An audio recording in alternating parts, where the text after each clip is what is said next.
Die Buffelbil van Inyatikulu, episode 35.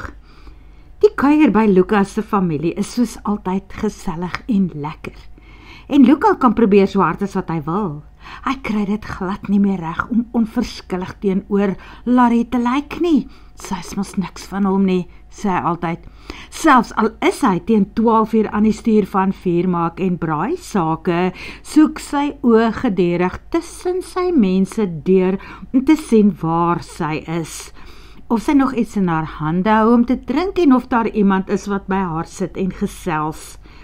Maar hy hoef nie te bekommerd te wees nie. Larry kan haarself tussen mense handhaaf en dit is vir haar lekker om op 'n eg Afrikaanse manier rondom 'n braaivleisvuur te kuier. Hulle het in Australië ook soms gekuier en gebraai, maar dit is asof die vleis in Suid-Afrika net lekkerder smaak en wors is koningskos. Geen wonder dat Lukas soms net wors braai en dan sit hy dit op 'n haddock-rolletjie nie. Dan noem hy dit boerierolle. Larry kuier saam met Henko en Corlia om meer van hulle bosbleiery te hore te kom.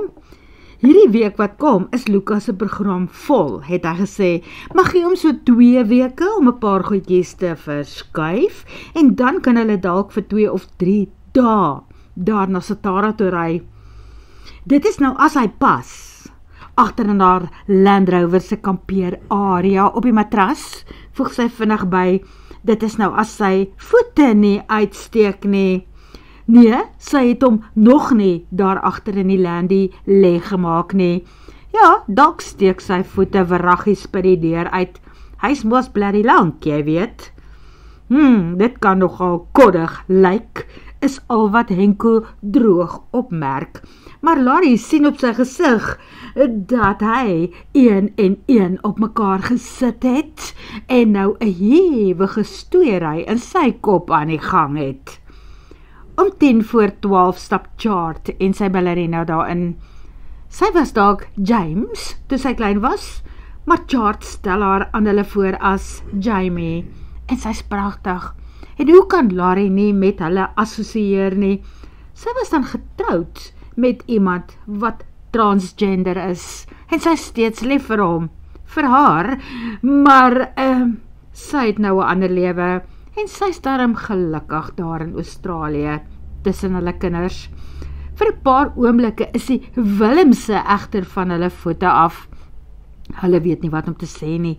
Dit is dan hulle boetie Chart, maar hy self dra 'n vroulike blouse, oorbelle en 'n sagte pink lipstifie.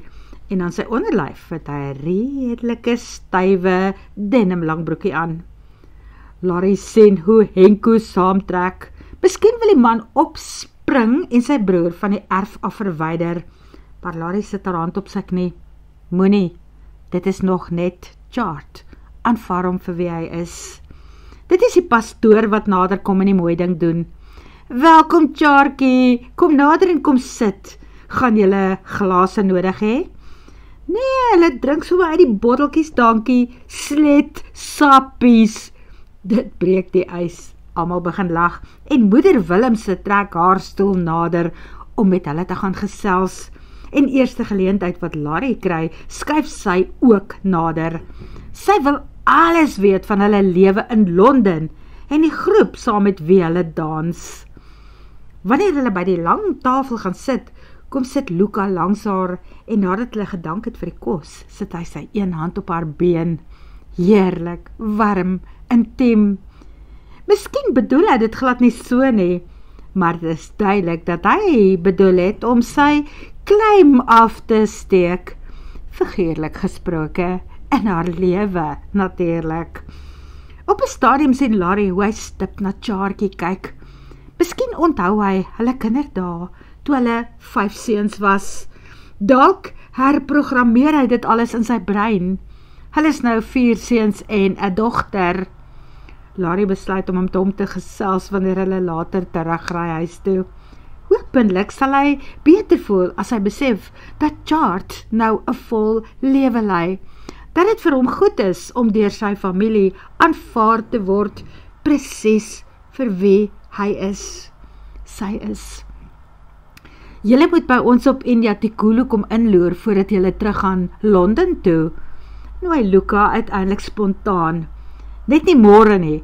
Ek is van môre af tot donderdag in Nelspruit omgewing. Vrydag slaan Larry die yster terwyl dit warm is. En as julle vroeër wil kom, Tjarkie, Jamie, ek is die hele week op die plaas. En bly dan tot na die naweek.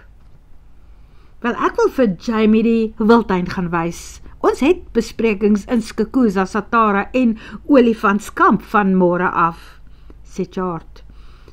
Probeer om Palula aan te hak, dan sluit ons donderdag aand daar by julle aan. Val Corlia ook in. En Larry, as jy alleen met jou Land Rover wil deelry daarna toe, ek is seker daar sal genoeg kampeerplekke beskikbaar wees. Wel, kom ons kyk, giggel Tjarkie. Miskien is daai kampie net 'n bietjie bar vir Jamie. Sy soek mos gewoonlik haar lang speel voordat sy by enige deur uitstap.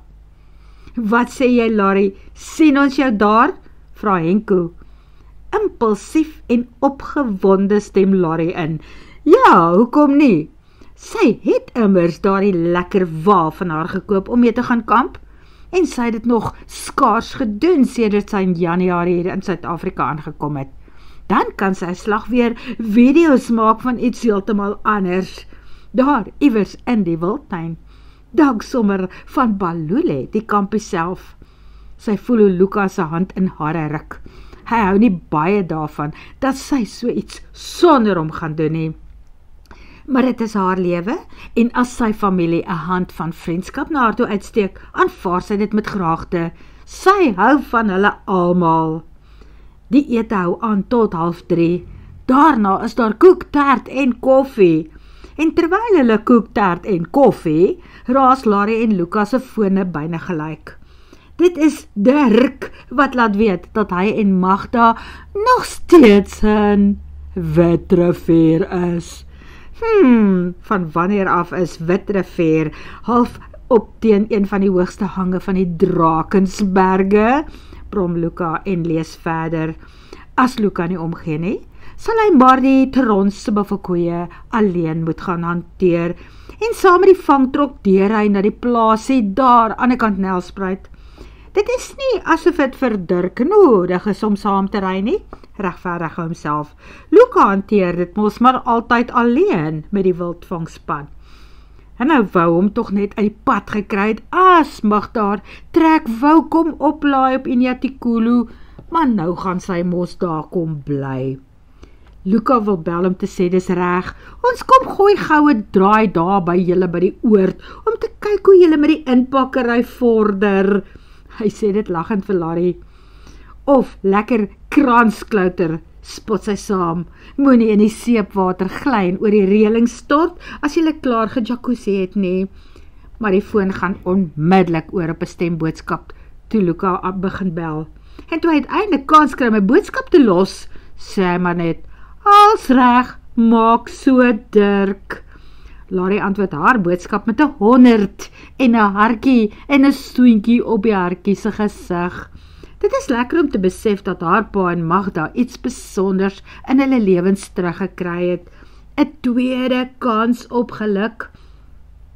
En natuurlik wil Tjarkie weet, waar is hierdie plek waarvan Luka en sy nou praat?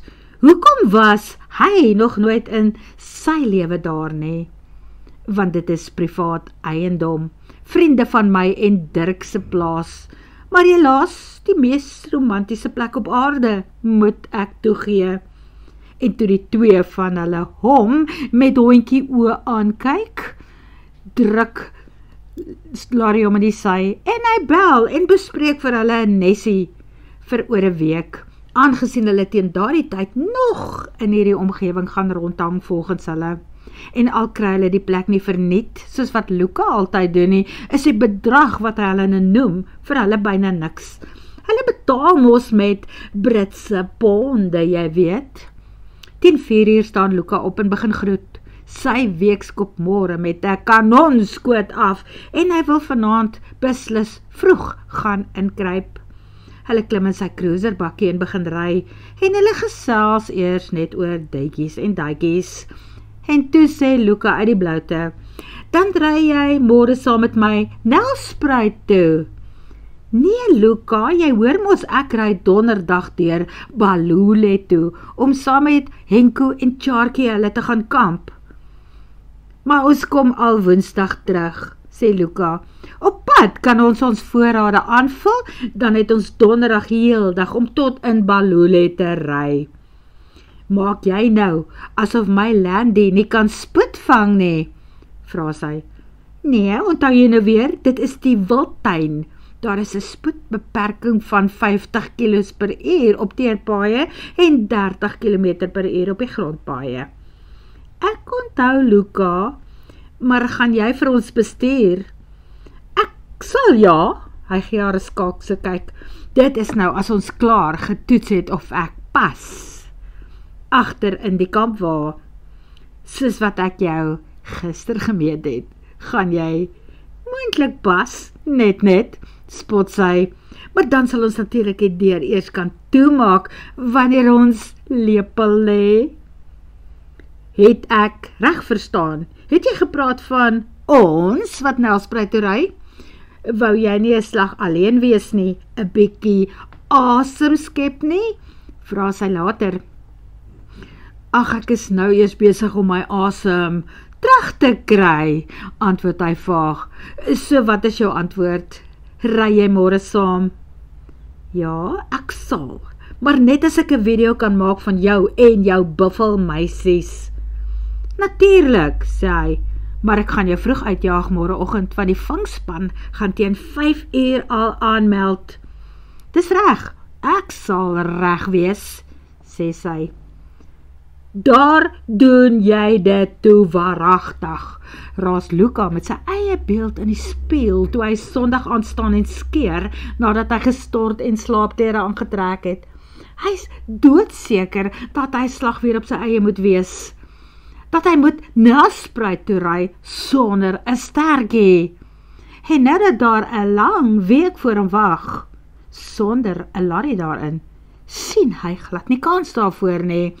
En dit is eenvoudig ondenkbaar dat sy alleen in Balule gaan kamp sonder hom.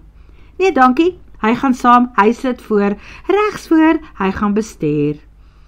Wanneer hy in die bed klim, wil hy net gou vir Larry weer herinner om reg te wees môreoggend 5 uur, wanneer die wildvang trok die verse kom laai.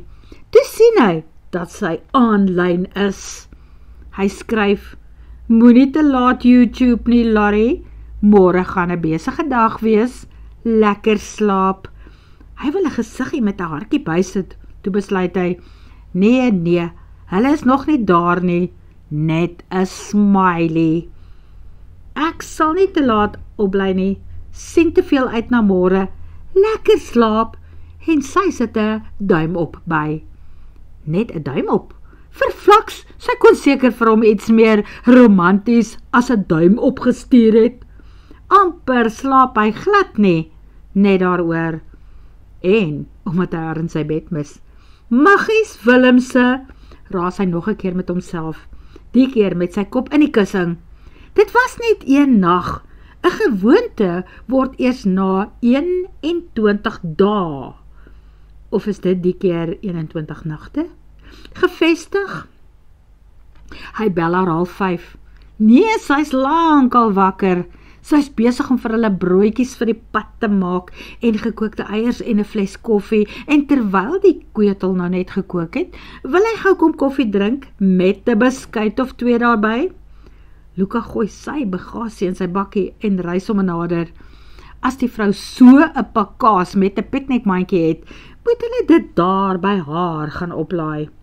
Sy staan op haar tone toe hy instap, gee hom 'n môre soentjie, en as hy nie geweet het dat hulle baie laat gaan wees as hy dit doen nie, het hy haar net daar van haar voete afgevee en bed toe gesleep. Maar nou is haar bed reeds opgemaak en sy is baie mooi aangetrek. En hy is ook eintlik al klaar netjies aangetrek, maar as dit iets is waarvan sy sal hou, En as die geleentheid hom voordoen, lê daar darm 3 aande by die tronpraktyk voor, waar hulle in dieselfde kamer gaan bly. Hulle drink koffie en laai haar goedjies in sy bakkie. En skaars is hulle by die stalle of hulle hoor die vervoertrok aankom. En Luca begin om die jong koeie in te spuit en Larry neem dit alles af. Ook daar die gedeelte waar hy vir elke versie 'n veilige en gemaklike reis toewens en hulle ore terselfdertyd krap om te wys dat hy net agter hulle in sy bakkie aanry en sal seker maak dat niks op die pad met hulle sal gebeur nie. Ja, hy is besorg oor sy diere. Larry moet hom dan nie staan en aankyk asof hy stapel gek is nie. Onthou, hy het nie kinders van sy eie gehad nie. Die buffelbabas waar hy 'n vinger in die paai het, is so goed soos sy kinders. Word vervolg.